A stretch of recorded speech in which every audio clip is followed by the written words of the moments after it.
Hi hello welcome to my channel మీరజితరాజివ్. ఈరోజు మా రేజో గురించి చూపిస్తున్నానండి. రేజోకి స్నానం అంటే అస్సలు ఇష్టం ఉండదు. దానికి స్నానం చేపియాలంటే అమ్మో ఎంత పని ఉంటుందో మీరే చూడండి. ఫస్ట్ ఆమెని బతిమలాడుకోవాలి, స్నానం చేయి అని. మనం ఎంత బతిమలాడినా రాదు. ఇక్కడ ఇదే జరుగుతుందండి. నేను మార్నింగ్ నుంచి బతిమలాడుతున్నాను, బట్ అయినా అన్నీ ప్రిపేర్ చేసుకొని ఇంకా బలవంతంగా ఒక ఎద్దును లాక్కొస్తారు కదా, అలా లాక్కు రావాల్సి వచ్చింది మా రేజోని. ఎప్పుడు స్నానమైనా కానీ దాని గోల. అసలు స్నానం చేపిస్తానంటే కనుక ఇంకా నిద్రపోయినట్టు డ్రామా చేయటం, ఇంకా ఆ రోజంతా మనం నిద్ర లేపినా సీరియస్ అవడం ఇలా చేస్తూ ఉంటుంది అనమాట. బట్ ఈరోజు అప్పటికి 2 వీక్స్ అయిందని చెప్పి ఇంక ఇప్పుడు చేస్తున్నాను తప్పక.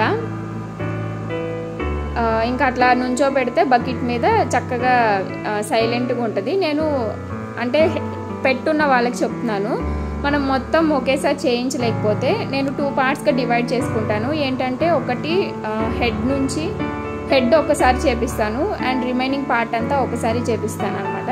అలా చేయించడం వల్ల నాకు ఈజీగా ఉంటుంది అండ్ రేజో కూడా పేచి పెట్టదు. నేను బాడీకి వేసేంతసేపు సైలెంట్గా చూస్తూ ఉంటుంది అటు ఇటు. వన్స్ బాడీ అయిపోయిందంటే ఫాస్ట్గా హెడ్ కూడా చేయించేస్తాను. సో ఇది నాకు ఈజీ అనిపిస్తుంది. అండ్ సోప్ వచ్చేసి నేను ఏం యూజ్ చేస్తున్నానంటే డాగ్ మెస్ట్ అండి. దానికి చిన్నప్పటి నుంచి అదే పడుతుంది. ఎలాంటి పురుగులు కానీ పేలు కానీ ఏముండదు. స్మెల్ అయితే చాలా బాగా వస్తుంది. ఒక 1 వీక్ దాకా ఆ స్మెల్ అలాగే ఉంటుంది. ఇప్పుడు చూడండి, నేను కింద ఎందుకు బకెట్ మీద నుంచో పెడతానంటే కిందకి దించానంటే వెళ్ళిపోవడానికి ట్రై చేస్తుంది అనమాట. అందుకని బకెట్ మీద నుంచో పెడతాను, ఎటు కదలదని చెప్పి. ఎటు దారుందా అని ఎత్తుక్కుంటుంది అనమాట. అందుకే నేను చుట్టూ క్లోజ్ చేసేస్తాను. బట్ స్టిల్ పారిపోవడానికి ట్రై చేసిద్ది. కానీ చాలా పని అండి పాపం. ఎండలకి అవి ఉండలేక నీళ్ళల్లో ఉండటం అట్లా చేస్తుంది బాగా. సో ఈమెకు స్నానం చేపిస్తే నాకు ఒక పని అయిపోయిద్ది అన్న ఫీలింగ్ ఉంటుందన్నమాట.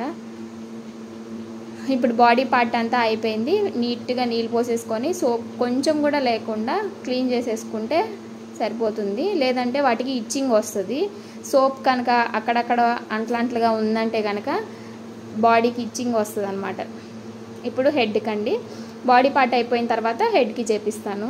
2 ఒకేసారి అయితే అవేంటంటే సోప్ ఎక్కువసేపు మొహానికి పెట్టుకోవడం వల్ల ఏదర్ సోప్ని మింగటం కానీ సోప్ వాటర్ని, లేదంటే కళ్ళల్లోకి వెళ్ళటము అలాంటివి జరుగుతాయి. అందుకని చెప్పి నేను ఇట్లా 2 పార్ట్స్గా డివైడ్ చేసుకొని ఫాస్ట్గా చేపిస్తాను అనమాట. హెడ్ పార్ట్ వరకు చాలా త్వరగా చేపిచ్చేస్తాను. ఇంకోటి ఏంటంటే కళ్ళ దగ్గర ఇవి పుసులు వస్తాయి కదా, అక్కడ మాత్రం చాలా క్లీన్ చేయాలి.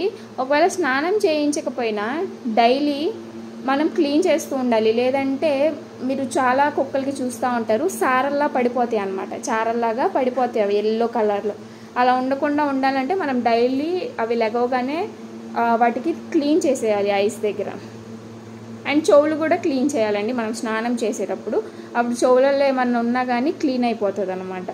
స్నానం అయిపోయిన తర్వాత ఇంకా నీట్గా ఒక మంచి టవల్ దానికి సపరేట్గా పెట్టుకొని దాంతో పొడిగా మొత్తం డ్రై అయ్యేలాగా తుడిచేసేసుకోవాలి. కొన్ని డాగ్స్కి ఏంటంటే హెయిర్ డ్రైయర్ కూడా పెట్టవచ్చు, కానీ ఇది చాలా భయపడిద్ది హెయిర్ డ్రైయర్ పెడదామంటే. సో అది అయిపోయిన తర్వాత కోమ్ చేయాలన్నమాట. కోమ్ చేస్తే ఏంటంటే హెయిర్ ఉండలు చుట్టుకోకుండా నీట్గా ఉంటుంది.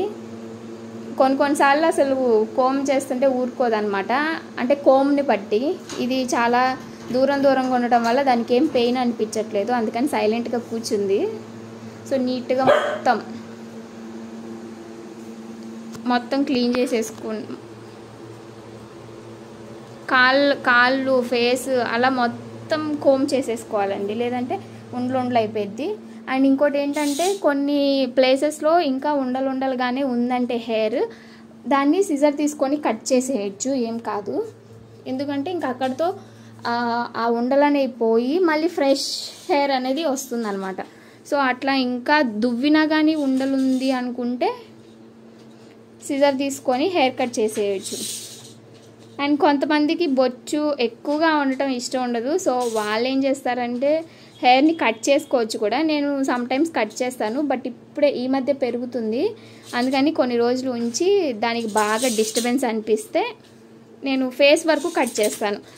బాడీ మొత్తం అలాగే ఉంచి ఓన్లీ ఫేస్ వరకు చిన్నగా కట్ చేస్తాను. మనమే హెయిర్ ఫాల్ అనుకుంటాం కదండి, దీనికి కూడా హెయిర్ ఫాల్ ఉంటుంది. దాని హెయిర్ ఊడిపోయిన తర్వాత మనం తీసి చూపిస్తే దానివైపు అలాగే చూస్తూ ఉంటుంది అనమాట, ఎప్పుడు అంతే. దానికి ఏంటో బాధ అనుకుంటా, నా హెయిర్ కూడా ఊడిపోతుంది అని. ఇప్పుడు చూడండి, కావాలంటే ఆ హెయిర్ చూపిస్తున్నాను నేను. రాజుడు ఎలా చూస్తుందో, ఎప్పుడు అలాగే చూస్తుంది, మరి ఎందుకో తెలీదు. ఇంకా అయిపోయిన తర్వాత లోపలికి తీసుకొస్తే కూలర్ వేస్తే ఇంకా దాన్ని ఎదురుగా వెళ్ళి కాసేపు ఇలాంటి భంగిమలు చేస్తూ ఉంటుంది అనమాట. సో ఇదండి మా రేజో స్నానం ఎపిసోడ్. మీకు నచ్చితే కనుక లైక్ చేయండి, షేర్ చేయండి, and please subscribe my channel. ఎలాగే సపోర్ట్ చేస్తూ ఉండండి నన్ను. ఇంకా మంచి వీడియోస్తో మీ ముందుకు వస్తాను. Until then take care. Corona కదండి, బయట జాగ్రత్తగా ఉండండి. Okay, bye bye.